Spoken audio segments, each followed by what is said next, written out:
Hello, welcome back to the archives. I'm Gabe, master distiller of Bad Decisions Vodka. Here, try a sample. Today we're talking about the general rules of magic. A quick preface, I'm sure at some point or another I will break the hell out of these rules. I'm sure I have already broken these rules. These are not meant to be concrete, immutable pillars of truth that cannot be challenged or changed. These rules are more flexible guidelines that generally explain how it works. And no, that is not an excuse for me to change things whenever I want, because I can't reconcile how one thing works when it is clearly in violation of the rules. Another thing, I'm not going to talk about how paladins use the light, or how Death Knight magic works, or how the various minutiae of how different classes utilize different magics. All of those are completely different videos entirely. This is the general process of how everyone generally uses magic within the universe. So let's begin. All magic within the universe originates at one point, Iblis. As the driving creative force, Iblis of origin designed worlds with massive networks of mystical ley lines, as well as creatures that could pull energy from these ley lines. Now, before you get ahead of yourself, these creatures are not humans, ancients, or similar sentient beings. They are actually microscopic organisms called carrier cells. Carrier cells are the means by which more complex species pull magic from the world around them. They exist in a symbiotic relationship with their host, allowing the host to utilize the magic in the world around them, while the carrier cells thrive in a mostly safe environment.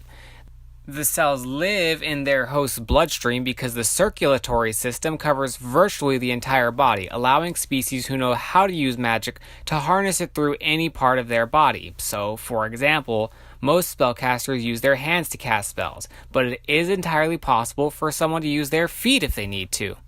An additional function of carrier cells is that they convert the raw ley line magic into the class of magic the spellcaster wants to use. There is no such thing as natural fire magic, although elemental creatures are a thing, but I haven't exactly hashed out how those work. Think of raw magic as a natural resource, like wood. Carrier cells are the artisans that turn wood into something else, like a chair or a sculpture, or into planks that can be used to make something else entirely. Now, much like artisans, carrier cells can also be specialized. If someone constantly casts fire magic, then their carrier cell will have an easier time converting raw magic into fire magic. A drawback of this is that carrier cells very rarely unspecialize or re-specialize. A fire mage can't just suddenly become a frost mage on a whim. In fact, it's very common that shifting the type of magic a spellcaster uses actually makes the new magic harder to cast, even its most basic and simple spells. On that note, multi-classing is almost non-existent. Now, let's talk about magic as a force. In any given area, imagine that there's a thin layer of magic that covers it, almost like a sheet. Wherever you go, no matter how high or how low, how open or how closed, that sheet of magic is always present. With no influence by an outside force, that sheet is always smooth and unbroken. This is the lowest energy state of magic, for lack of a better term. As a force, magic wants to stay at this energy state. Each time a spell is cast, they leave behind a residual trace of magic. This trace can be seen starting from the caster, traveling to the spell's final destination and in the effect radius of the spell itself, and it is very unstable. It upsets the delicate sheet of magic that exists in the world. Now, for most casters in most situations, this isn't a problem. Given enough time or enough space, the magic will eventually return to the lowest energy state with no problems at all.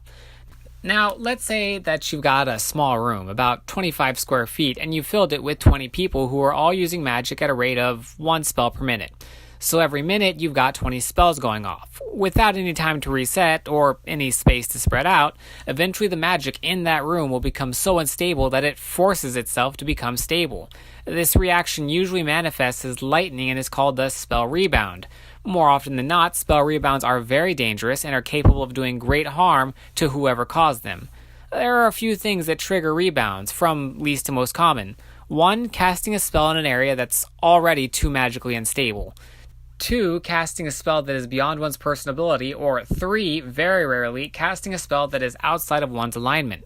If an adult fire mage who has never cast a water spell in their life tries to cast one, there is a small chance that they could cause a rebound. And before you ask, yes, there is a way to weaponize rebounds. That becomes Dusk's signature move, which he calls the Gift of Iblis. Now, again, one more time before we close out. This is not meant to be concrete. This is a general guideline, and there are bound to be exceptions here or there. Also, whatever the hell Gideon says about magic and magi and insurrection is to be disregarded. The man is talking out of his ass. Anyway, that's the general rules of magic and how it works. Please join me back on Tuesday when we'll cover the character of Retribution so far.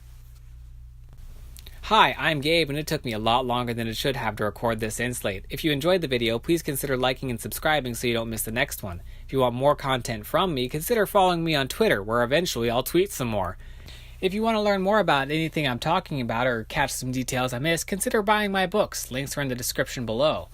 Also consider checking out the Tumblr, where I post side stories and art about the books that I can't really put anywhere else. Again, thanks for watching, and I hope you have a great day.